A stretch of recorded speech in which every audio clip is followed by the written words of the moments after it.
Order, and we'll start talking about the tentative 2020-2021 budget. I don't know, Larry, I thought maybe we could start with kind of the wrap up of the previous year and any surplus or deficit from that year to kind of set the tone for this discussion. Yeah. So, and actually, I'll let Brenda take over. Let me call up a spreadsheet here that talks about the fund balance. Yeah. That's good. All right. At the close of last year, we had a $4.7 million fund, an unassigned fund balance of $4.7 million.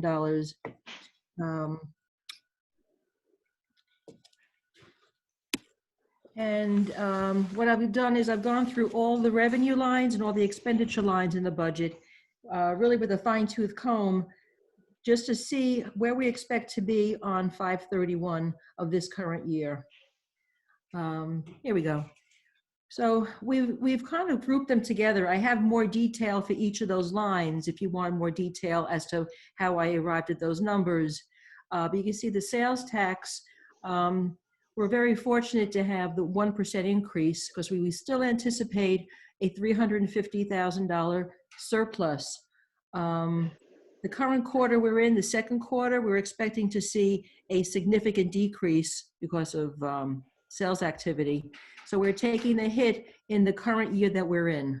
We're anticipating the second quarter to be down by 30%, and that's factored in that sales tax surplus of $350,000. The interest and earnings, we've been very fortunate with the amount of money we've had in the bank from the bonding and other, also the fund balance money. That's earning, to a large extent, 2% in a CD. So between that and some cell tower revenue that exceeded the budget, that will be up by $159,000. Recreation fees, we anticipated it wasn't going to be that strong for the summer, but now with programs closed, the deficit will be $212,000. Other revenues would be other departmental revenues. It encompasses the court, that enforcement has been not at the normal level this past year, and it's also with building. The building department has done well this year, but at this point, the revenues have really slowed down to a trickle because inspections and everything else slowing up the market. We've appropriated then fund balance during the year of over $300,000.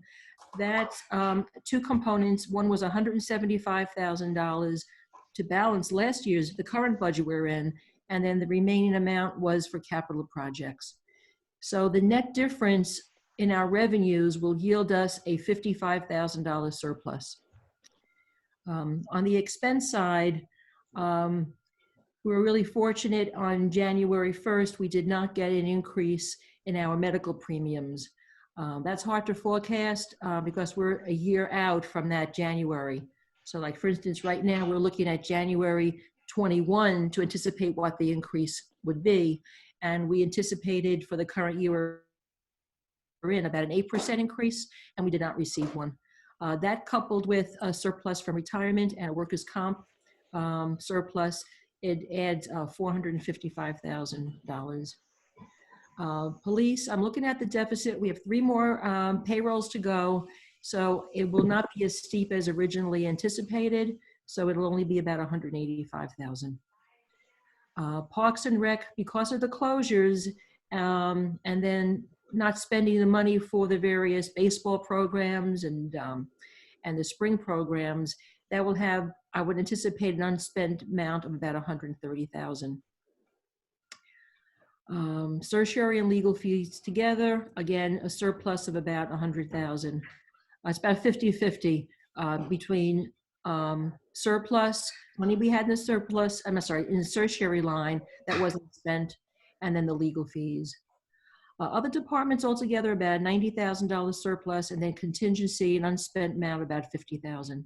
So altogether about $645,000, and that would bring us to the $700,000 mark. You can see then the unappropriated amount from last year, and then that would give us just under $5.5 million surplus at 5/31. And how much of that is compared to, what is the percentage of the operating budget? You know, when they talk about we best to be in the 20, was it Right, 25% range or whatever?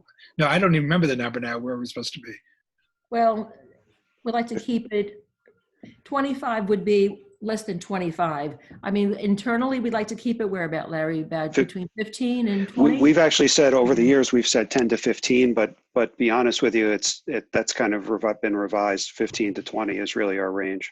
Okay, so I was just way off. Okay, but Last year was 27. I'll tell you, the 47, the 4.7 million was actually 27% of revenues, because I just did the math on that one. I think what you're thinking of, Mark, is I think if you get above 25 is when they tell you that you're hoarding too much cash. yeah, that's what I was trying to get a sense of. Right. I can do it for what, let me take last year's revenues. I'll bump it up. I think, Larry, did you do that figure before, or should I just do it now? I'll say it's 18 million revenues divided by. Yeah, I mean, 5, 4, 8. I have it about 29% if you use 18.9 million. Yeah. yeah, 18.49. Yeah.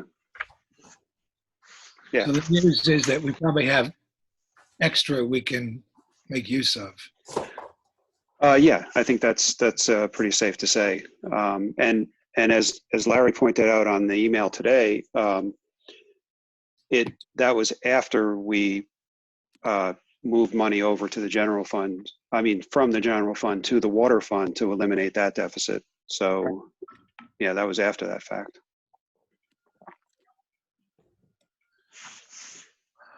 You know, as we said before, you know, if this is for a rainy day, I can't think of a much rainier day than a global pandemic that hopefully is if not a one-time hit, a one-time major hit, and then, you know, probably a slower recovery even. But, you know, to me, it makes a lot of sense to try to plug that hole that's going to be, you know, a massive one-time hole, even if it's Larry and I were trying to, it's anyone's best guess. I said for every economist I've heard that says, you know, this is the next great recession, there's another one that says we're going to have a V-shaped recovery and it's going to be great. So, you know, the answer is probably in the middle. So, you know, even if we get back to 85, 90% revenues next year, you know, we're still in pretty good shape. And I think that's a tribute to Brenda and Larry being so conservative over the years. You know, I think, you know, Connie, I think every year since we've been on the board, we've had a surplus, just different sizes. You know, and I was saying to Larry too, if we still had $1 million deficit in the water fund, I'd feel probably less, you know, comfortable, you know, spending some of this money. But now, you know, we really are in a very strong position. We haven't taken on a lot of debt. You know, I think this is, you know, very, you know, it's still very, you know, prudent to do this, even though, you know, we're spending money that we weren't necessarily anticipating spending. We're also getting hit with revenue projections that we weren't anticipating either. So, Right. I feel very good about this approach. That's a good segue then. So on this other tab here, which I won't get it to switch over here. Hold on. There we go. Okay.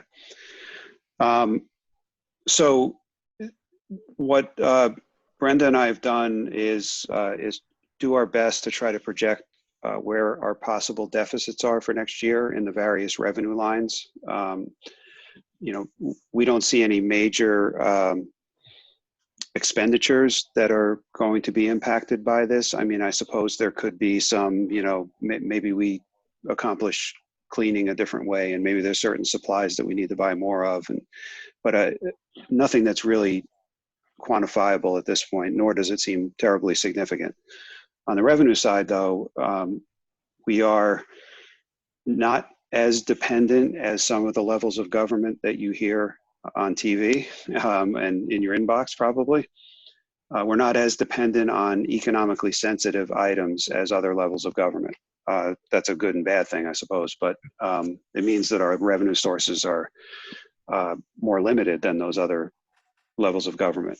We're reliant on the property tax. So The one major item that's worth a discussion is sales tax. This sales tax number, to be perfectly honest with you, Brenda and I went back and forth in terms of how we get to this number. This number is actually fairly small, $50,000 in terms of a reduction in the budget that we projected for next year is what we. 15%, right? I'm sorry. It's less than 15% of the 350,000 that we were anticipating in revenue from sales tax. No, actually, the 350, which was on the other page, Right. that was just the surplus for the year. That wasn't the total collection. Okay. The budget That was was the a amount, million. right? And the reason it was that big, as you know, is because of the implementation of the 1% Westchester County sales tax Right. this past year. So the total, Brenda, do you have that in front of you? I do have it in front of me, right. So our tentative budget is 1,349,000. I'm sorry, 1,343,000. Yeah. And that was originally based on what New York State had given us to anticipate. And that really was a pretty right on to what we were expecting and had experienced this past year. Then the quarter we're in with the big hit we're taking in the current year. And then Westchester County had a seminar, like a video conference, a conference to advise us what they anticipate in sales tax revenue going forward. So what we took into consideration is their advice, decreasing the third quarter by 10% and then decreasing this fourth quarter by 5%. Right. And then bringing in the other ones level to the current level. So, to put it a little differently, the reason. But we're taking it off of that. We're taking it off of our. Go ahead, Larry. Yeah, no. I just wanted to point out, because the problem is you're hearing other entities like town and county, complain about their future sales tax revenue, and they're on calendar years, so they're getting the full effect of the issue, which is going on right now. Obviously, sales have dropped significantly, and the sales tax revenue. So what's happening right now is going to impact our current fiscal year that we're in, and even with that impact, we're still projecting a surplus that you saw on the other page, the 350,000. Okay. So, right, so the big hit on the sales tax number, what the county's telling us to do, as Brenda mentioned, the county is suggesting that there will be a 20% drop in sales tax in the current quarter, which is considered the second quarter, just the way the quarters line up.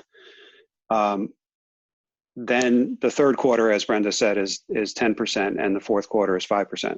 That's what they're projecting. Even if, and we may have even rounded on the higher side just to be conservative. But the big hit, which is that 20%, is happening right now, and that affects only this fiscal year. It doesn't affect next year. So how quickly it comes back obviously affects next year, and we're only going on the projections that are being given to us by the county. There's not much more we can do in terms of analyzing sales tax. I mean, we can sit here and kind of figure out what's going on in the world and how it impacts things, but until you really look at the detail, and I know Brian saw this earlier in the week, until you really look at the detail of what contributes to sales tax collection in the county, there's really no way to analyze it. You can't just make a blanket statement and say that there won't be any sales tax collected, because there's sales tax on Internet too. Internet sales. Yeah, internet sales are still taxed, or they are taxed now. The sale of utility, electricity, that has state sales tax attached to it. So there's lots of other things that are still going strong that are being collected. So it's not just a blanket. Yeah, a lot of the retail, of course, car sales, things like that, big numbers. And that's why they're projecting the 20% down. And of course, I think I don't know if anybody's watching this, but in the public, it doesn't depend on Irvington's sales per se. It's our percentage of the county based on population. That's correct. Yeah. Yeah. So even if we don't have, you know, a gas station or a car dealer or anything like that, we still, you know, get a percentage of all those sales. Which also makes the census even more important, right? That's also important, but That's how we get the money. yeah. Exactly. Put a plug in for the census. Yeah. Well done, Connie. So yeah, there you go. So all things considered, you know, our best projection at this point is that sales tax will be down by 50,000 for next year, next fiscal year, which again seems a little counterintuitive. It could certainly, and when I say down 50,000, it's down from the tentative budget that we had already raised up because of the new 1% sales tax. But this is 50,000 off of that tentative budget. Some of the other items are a little bit more minor, but we certainly will see a drop in parking permits. Most likely, what happened during the last recession is, you know, we saw at least a 30% drop in commuter tags. So, you know, we're projecting 20. It's not a huge number for us on our budget, but it's $25,000 is what we're projecting. Fines and forfeitures is parking tickets and other types of tickets. We were already projecting to be down on that simply because of the staffing and how that's worked out with our traffic officer. I think we talked about that during the budget process. We're projecting even down a bit further. You know, and that really is dependent on parking and other things, and that's dependent on what happens with the economy, I suppose, if people get back to work or not, and if we get back to enforcing it. So we are, you know, just building in. I mean, there's not a lot of, you know, speed enforcement going on. There's some, but that's not our first priority to pull. It's not our first priority to pull over a driver right now, as you can imagine. Building permits, I know it's a small number. The building inspector believes that the budget that's in there is adequate. It's again seems a bit counterintuitive, but he feels that the demand for work being done in town is continuing. It's dropped off a bit, you know, because of some of the construction limitations that are in effect, but those eventually will be lifted at some point in the future, and construction activity will continue. But there still seems to be demand from people, especially moving from the city, and that's that may even be more pronounced after all of this. So the 10,000 simply represents, we had pushed up the revenue number by 10,000 going into this tentative budget. So we're simply pulling back that increase back to what last year's level was. Pretty straightforward. Mortgage tax is really, we haven't had any guidance from the county. This comes through the county, and while there's pretty strong indications that there's been a lot of activity in refinancings, there's been very little activity on new mortgages, new home sales, and things like that. So at least that's what we're hearing. If anyone's heard anything different, let me know. But you know, we really don't have much to go by on this. So we're trying to be a little bit conservative on this, and think that there will be a drop from what this current year's budget is, which is 175,000. So dropping that down to 125. I've heard JP Morgan was the first one I heard. They've really clamped down on especially new mortgages. You have to put 20% down, and you need at least a 700 credit score now. So that's a pretty big change. I have to imagine the other banks will follow suit or do something similar. So I think this is I know we debated this a little bit, but I think this is pretty, I think it's conservative, but I think it's probably, you know, a smart thing to do. Yeah. I mean, again, we can debate this. I don't have the data to show anything. I mean, I heard an interview this morning of the chairman of Quicken Loans who's saying that they've had March was their best month ever, and April is looking to be stronger. So in terms of refinancings. Yep. So, you know, it's a bit anecdotal. So anyway, So that number 160,000 is what we think reflects our potential revenue loss for next year. As Brian started getting into or alluding to, given that we are looking to add as much as 700,000 to our surplus just from this current fiscal year's operations, the 160,000 would seem to be not a significant number when compared to that. And I think that it's a very legitimate approach to consider offsetting all of this 160,000 with an appropriation of surplus. And normally you don't just dive right into your surplus and start using that to impact your tax rate so liberally, because if you appropriate 160,000 this year, you then have to figure out whether you do it again next year and the year after, and you have to have the surplus in the bank to be able to do that. In this case, if our predictions are correct, that if we're sitting here a year from now and we look at these various revenue lines, and a good portion of them have come back, whether they come back full or partial, we'll see. But if these revenues have come back, to the extent that they've come back, we'll adjust our budget for next year and we'll reduce the amount of surplus that we would contemplate appropriating. So again, it's a way of treating it like it's a one-time event. How long the one-time event lasts, I'm not sure, but none of us are sure. But and then on the, as a further scenario, if we're sitting here a year from now, or even mid-year, and things become more clear, and they're clearly, worse than anyone ever predicted, we certainly would sit back and have a discussion about what to do and whether that would involve expense side cuts in the budget and other things that we would have to take. But again, it really is dependent on what the long-term vision of this problem is. If it's if you're going into this where it's a multi-year problem and you have no vision as to when you're going to come out of it, it could be 3, 2, 4, 5 years, whatever. Well, then you certainly look at making sustainable cuts, which are going to impact the services you deliver, and all of those types of decisions. I don't think that's what we're facing right now, but others might disagree, but that's the way we're looking at it here. Well, you mentioned sustainable cuts. I was just thinking to myself about it going forward. There's a lot of conversation about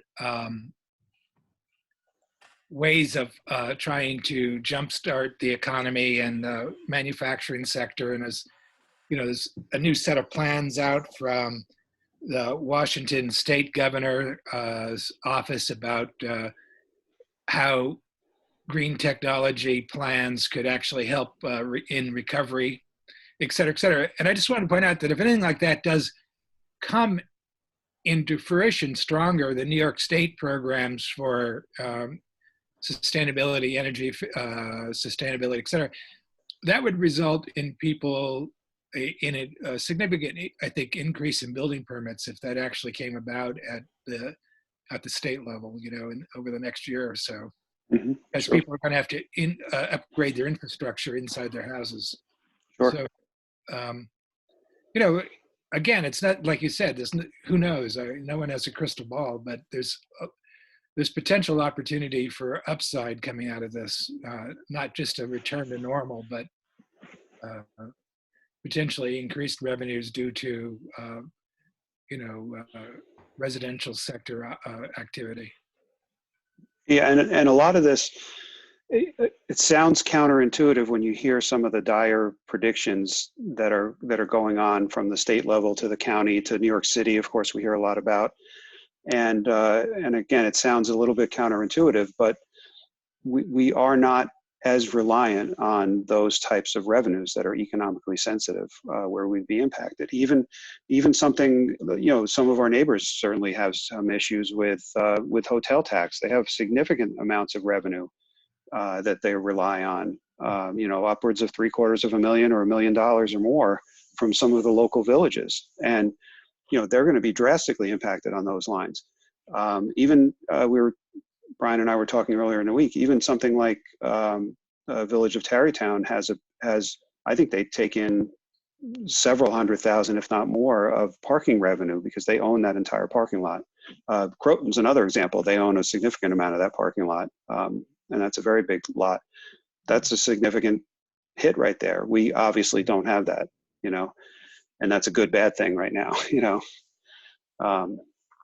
Anyway, so it seems counterintuitive, but these are the numbers that we're seeing, and not that they can't be debated, but I don't know where else to draw the information from at this point.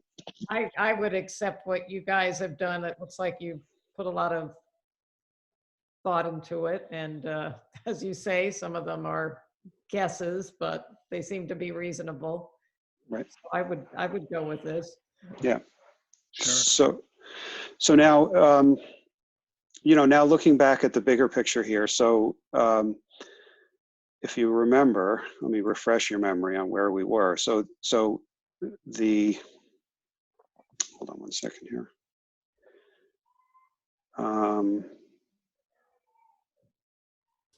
Are you able to see a PDF that I put up, or no, it still shows the same? You still see your your Excel spreadsheet. I gotcha. All right, let me try something different here. Hold on. No. Okay. All right. So let me get back up to this page, which I know you're familiar with. So, yeah, it's a little bit small, but I can probably zoom in a little bit. Looks good from here. Yeah. Okay. So this is the tentative budget, and it's the tax rate summary that you're used to seeing. When last we left this budget, we had a projected 0.87% increase in the tax rate. And that was, you know, again, that was a tentative budget. There, you know, potentially are still discussions right now about that. What we just talked about is essentially neutral as far as the tax rate. So we have identified revenue losses, and it sounds to me like you're amenable to using fund balance to offset those. So, right? And so that makes sense. So then, let me get back to the other page. So we put together a couple of, there's Brian with his finger up. That's good. I like it. All right. That was good. All right. Sorry, I'm easily distracted. Okay, so Let's try. this is all new to me. So, so we put together a real simple list of areas in the budget that you could look at cutting back on without impacting services, that could bring you down to, you know, go in the direction of cutting the tax rate down so that you're at, you know, you're at zero, essentially. In order to get to zero, you'd need to come up with either cuts or some other way to get there of about 131,000. These are all just round numbers. 131,000 is what you would need to get from the 0.87% increase back down to zero. The, you know, you could, as you remember, we included an additional $60,000 in the budget for paving, which would avoid having to borrow for it. I don't think it's the worst thing in the world to borrow, and it's not a huge amount of money, but to potentially borrow that money or even use fund balance, but we can talk about that during the capital budget process. But I don't think it's a big issue to pull this amount out this particular year, borrow for it at exceptionally low rates. That's not the worst financial decision in the world. The other items are relatively minor. Gasoline and utilities are pretty intuitive. Brenda went through and kind of analyzed those based upon not just current pricing, but current usage and whatnot. That's because of the reduction in staffing and active staffing on site. Is that what's causing the utility and gas decreases? No, I think it's really just a rate thing. I don't, and I suppose it was partially due to a mild winter, but the other part of it is, it is things like maybe not having the park ball field lights on at night, that type of thing. So there's a few things that feed into that. It's not a huge number, but that, and again, a little bit of it could be that we're not in the building as much. That is possible. Do you mean that the gasoline price is going down? That's what would account for this, or that we would use less? It's really a price thing right now. Hold on a second. Yeah, it's a price thing, as far as we can tell. It's really, I based it on price and not on the current usage, no. Yeah. This is assuming the same usage. The mild winter played into it, but I think we've seen a reduction in gasoline price. It seems, Right. Maybe it's more economical. We have more hybrids coming in, I don't know, but I can see like the gasoline line in the garage is using less gasoline right now. Right. So it isn't a lot, but it's something. Right. The paving line of 60,000, that's in addition to what was originally budgeted, right? That was the addition that we were adding on. Yes. So if we remove 60, we would still have 60,000 in the line for current budget. That's correct. Yeah, there's 60 we- still built in. Right, and if we remove just that 60, that pretty much cuts our tax increase in half. Yeah. And it gets us almost to the 131 number. Yeah. Simply by making that one move at this point. Yeah. And like I said, I don't think it's a particularly risky move. It's not like you're mortgaging your future here. You know what I mean? Right. And I also think making, an effort to lower the tax rate from 0.87 to whatever it would be, 0.45 or whatever. Yeah. I think that's a show of good faith on our part as well, that we recognize that, people are going to be affected by what's going on. Yeah, and I even think, Larry, if we do all the cuts and maybe just not the $46,000 in fund balance, and stay with a $46,000 increase, that would be a very minimal overall increase. So, Yep. I think that gets us, pretty close to flat. I mean, a rounding error above flat, really. The I have only no one problem with that. I'm sorry, Brian, the only one I was looking at, maybe a little more explanation on the justice court salary. How would that affect, what implication is that? Yeah, no, I was going to get to that. I'm sorry. We got sidetracked on utilities. So, so the justice court, from what it looks like, we're switching from 2 full-time employees to a full-time and a part-time employee. That's what the judge is recommending. We took a look at what we think the actual hours are going to be. I think we made an estimate for the tentative budget because it's kind of a work in progress. And by the way, the person hasn't been hired yet, so we're still trying to work out the details. But Brenda took a good look at the number of hours per week with an expected hourly rate, and it looks like there's frankly too much, $10,000 too much in that line. It's pretty straightforward. So it's not that we wouldn't be hiring somebody. No, it's just the estimate got refined. That's all. All right, then I would be fine with all these. So all of them. So if you didn't appropriate more fund balance, what is the tax increase then? Do you want to do a quick calculation, Brenda? Or I could do. Yeah. We do the same thing. I'll double check, Brenda. Oh, thanks a lot. Ever the auditor. yeah, that's right. Okay. We'll see who gets closest without going over, right? I'm thinking about this. So we're talking about Be 15. Yeah, so 15,058 is the levy, just in round numbers. I'm not going to give you an exact, but yeah.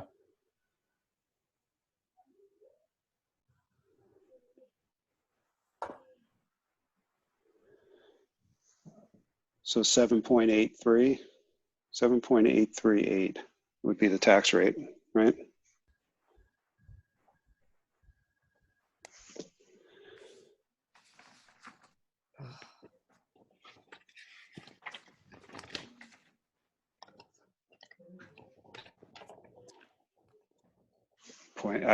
It's 0.29 rounded to 0.3 Yeah, from what I'm, 30 basis points is what I get as well. there you go.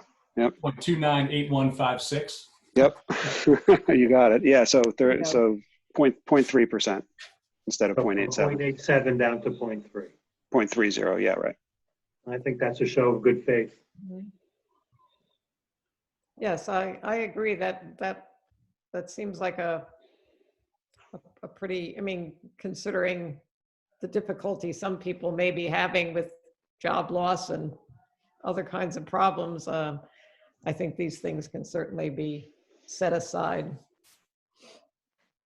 So what's the total fund balance then that we'd be allocating? 175 plus on the other sheet was what, 160, Larry? 160. Yeah. Yeah, so it's 160 and 175, 335,000.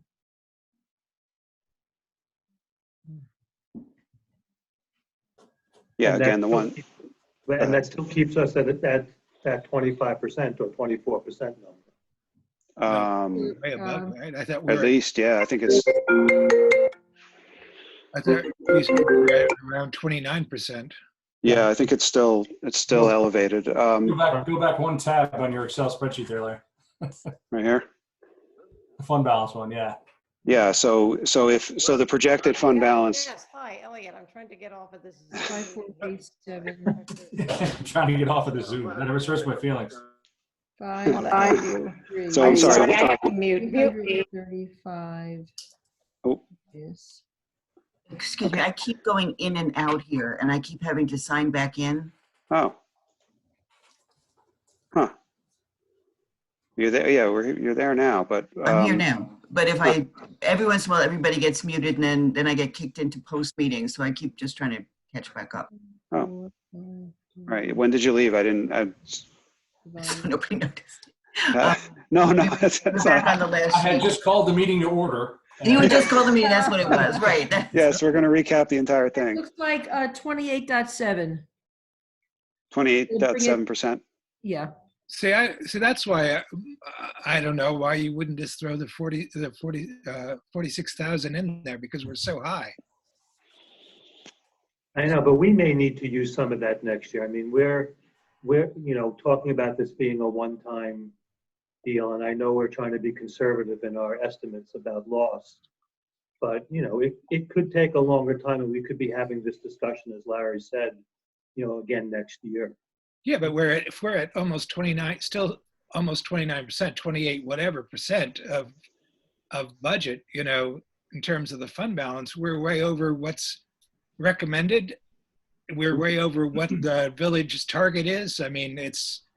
Can we split the difference and say, why don't we do 25,000 of it and make it, a 15? Listen, I'm not going to say not to do the 46. I mean, showing a 0% increases. I think there's something to be said for that, because there's a real PR factor that we're trying to manage it so that we have zero impact on people effectively. I mean, Even though I can support that as well. I mean, I think it's, the way I always look at using fund balance is we're returning people's money that we basically overtaxed them in the past. exactly. So. If the fund balance was closer to 20%, then I would shut up. But if we're at 29 or 28.5 or whatever the percentage, sorry, Brenda, I forgot the number you calculated, but it's fine. Right. I don't know what the actual revenue is going to be at the end of the year, but at 28.7 I have. Yeah, well, say it gets down to 28% or even 27%. We're so far over kind of where we need to be. And I agree also, by the way, Larry, with Larry Lonke, with that, we don't want to be stupid about next year. So. Right. Yeah, the 46,000 or whatever the exact number ends up being, these are round numbers for you, but does not scare. It doesn't scare me myself. And I'm, Brenda and I are usually very conservative, and we are, but That's how you got us in this fix in the first place. Exactly. So, That one deserves applause. there you go. I changed my color so I don't look like the Simpsons, by the way. It's one of the options. I match Oh, my skin really? tone exactly. You have the option to change your color? You do, yeah. You guys are, I've been on way too many Zoom calls. yeah, I was going to say, this is way too much fun for you. Yeah, I don't see how to do that. Sorry. Just to rain on everyone's parade, I'm happy to do that for you. So next year, the very real possibility is that, the assessment role that's being formulated right now that we will then be using for next year's budget is going to look like an unmitigated disaster. Mm-hmm. So, you may be, while the 46,000 doesn't bother me, as I said, I think the bigger picture is you may need to dip even further next year, which is still okay because you're still in good position, unless the village's finances go to hell this coming year. But I don't see that. I think we're in good shape. But next year you're going to end up with potentially an assessment role that doesn't look good, and you're going to have to make up for that. Otherwise, your residents are going to see a significant tax increase overall. While some people may be down in level, you're just going to have to be aware of that when it comes time. So anyway, All right. sorry for that. I sent you a chat, Mark, on how to change your skin tone. Yeah, I'll check it out later. I got it. Thanks. Very important stuff. Yeah, that's important. I think if we're all kind of in agreement on the additional fund balance, bringing it up to, calling it like 370 or so, which again isn't unprecedented. I remember we first got on the board and we had that settlement, Larry. We used some of that, and so it's not like we're going off the deep end here. But I think again, it's important, to do what we can to help people and that are struggling to get by, and all those types of things. So I think this is a great way forward. Again, I appreciate all the hard work and deep consideration you guys gave. I appreciate the county helping us to estimate one of our, I guess it's our second biggest line item, right? This county sales tax. Yeah. I feel like they've been pretty helpful trying to get us. It's almost an impossible thing to answer, but giving us the best guidance they can. And as you say, we're going to have to continue to monitor the budget, but that's not anything new either. We've been doing that, right along. I think this is a good way forward. It also preserves all the work we've done, formally since January, but, I would say it's almost a year-round process at this point, that we're not just, slashing, every new increase is out or anything like that. I had a couple department heads worry about tonight's meeting that we'd be slashing and dashing.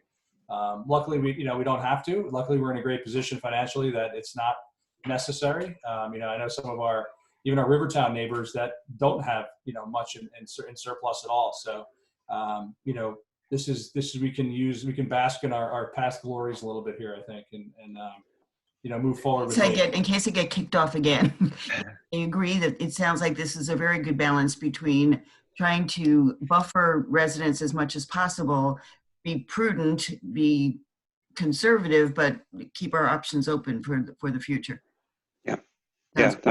That's absolutely it. And actually, it was interesting because one of our neighboring villages, we've been talking a lot, as you know, on conference calls, and the budgets come up. And one of our neighboring villages has decided to take the tack that they're going to take all of their lost revenue, which in their case was upwards of 1.5 million because of hotel tax and other things, and they were going to identify straight out cuts from their budget of 1.5 million, and then if the revenues come back, they were going to restore these programs or whatever it is they're cutting on a rolling basis. And that maybe that approach works for them, but that just didn't work for me here. It seemed to be a little bit over the top in terms of Draconian. Well, it's just very, very, very conservative, and it leaves everyone in a state. You might end up in the same place as we do, but you're going to leave people in a state of limbo. I mean, look, without picking on people directly, I've got a theater manager who doesn't have a theater that's going to open anytime soon. What do you think he thinks?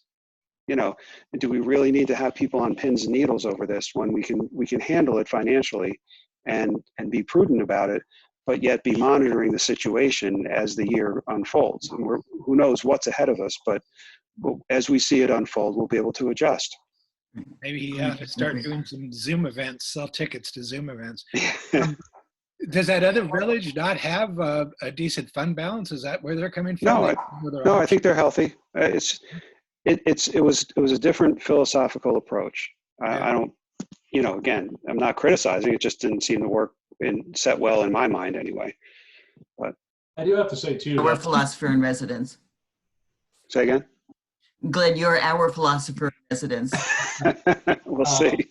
I think too, I think that we've also gone through our budgets, pretty carefully since, for forever practically, since we've been on the board, at least. And, I think that we don't, for us to cut even the $160,000 out, kind of beyond that 85,000 we have up top, it's then going to cut services in some level. Yeah.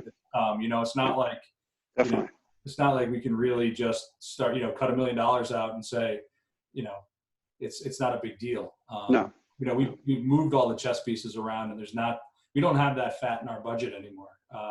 Where we have the fat is probably being conservative on some of our revenue estimates. And I think that now that's come back to really help us as well. Yeah, so, definitely. How many times have we talked about, say, the building department revenues and said, hey, we beat it the last 5 years. Should we raise it? Well, we have a reason why it was always, over for the last 5 years. We didn't just look at the numbers and go, that's a trend. We Right. kind of always took our time to understand the numbers and things. So, I think that, that's like all that work, that accumulated work over a decade plus has got us to this position where we don't have to do anything draconian now for a Right. one-time, major flux. Again, as you said, if it turns out this is going to be 5 years, then we have to look at everything. It's a different story. But, Yeah, totally different. And we're capable of adjusting. Exactly. So I think this is a great way forward. So just refresh me. After 2008, what was the window of recovery for that? I mean, it was several years, right? Before our revenues were back to normal? Or was it from the tax base was so screwed up? What was the major factor problem there? Yeah. There were some revenues that took a hit. As Brian said, even back then, our revenue estimates have typically been conservative. So there were certainly declines in mortgage tax revenue. There were declines in sales tax, and those took a little bit to work themselves out. But we never were really behind the 8 ball on those particular items. So it was not as bad. I mean, that's part of the benefit of being conservative. And the assessment issue, assessment was a whole different story. That was much more difficult. But again, back then you didn't have a full value assessment. So the run out on that were the certiorari's after the fact. Right. And even those, we were conservative in dedicating budget to paying those off in an orderly fashion. We continue to do that. They're not a factor right now, fortunately, but in the past they were, and that was the runoff that took years to unfold. That didn't happen in 2010 or 11. It kept going, 13, whatever. And then the reassessment happened, and that was another whole bag of fun. Yeah. It's just been fun after fun. So, all right. Well, any other questions about this, or? No, I agree with what Brian was saying. I think it's really all the work over the you know, over the, whatever, 10, 12 years has really paid off. Yeah, I think so. And this is the time to, you know, to dip into it if there ever is a time. Yeah. So, Good. So what I can do, if that's the case, I'll make these changes to the budget, and I'll do a new summary for our Monday meeting. That'll be yeah, the so 20th. what you'll have besides the new detail sheets that we'll make sure we post and publish and all that, there will be of course you need to continue the public hearing. So we'll outline, you know, the changes that we talked about tonight. We'll re-outline those at the meeting, and then you know, assuming that you get whatever comments you're going to get, and you decide you want to close the public hearing. It is your last meeting scheduled in April. So if you don't close the public hearing, you have to continue it to another meeting in April, which you'd have to schedule a special meeting. But assuming we can get there, you can close the public hearing, and we'll have a resolution on the agenda to be adopted. And the resolution will simply outline what these changes are to memorialize them, changes to the tentative budget, come down to a tax rate, and then your water rates as well, which we're, I believe, looking at a 1.5% increase on that. Right. And that's mainly driven by New York? Yeah, I mean, we anticipate, we don't even know what our rates are for next year, but we anticipate, you know, pretty healthy increases each year. Yeah. At least 4% in terms of the cost of water, and it's usually higher. All right. Well, again, just, you know, Larry and Brenda, thanks to you guys for your hard work, but also Yes. for presenting it in a way that I think is very transparent. Yeah. Right. Good. Yeah, no, I think it'll tell a story to the, you know, it's a pretty easy story to tell, you know. Here's what we're losing in revenues, but we're using our rainy day fund, and we'll keep reacting to it. Yes, thank you both. I feel good with it. Yeah. Okay. All right. Good. Well, on that, let me see if I can, We'll see you on Monday then. let me set the mood here. I'm going to be at the beach for a little while. There we go. All right. Larry's absconded with all the funds. Yes, exactly. Thank you. Unfortunately, he's on a carnival line. Yeah, I'm never getting home. Please no. All right. All right, Good. guys. Well, I'll make a motion to adjourn if no one has anything else. Second. All in favor? All right. I will Thank you talk to you all very soon, and I'll see you all on Monday, if not before. All right. Connie's All going right. to come back to a blank screen. I don't think Connie's coming back. I think she's holding her spot. Okay. See you later. Exactly. We did have All two right. people on tonight, so that's nice. Be Yeah. well, everyone. Thanks, Hey, be Leola. All right. Have a Yeah, good night. everybody stay safe. Good night, guys. Thank Bye-bye. you. Good night. Bye-bye.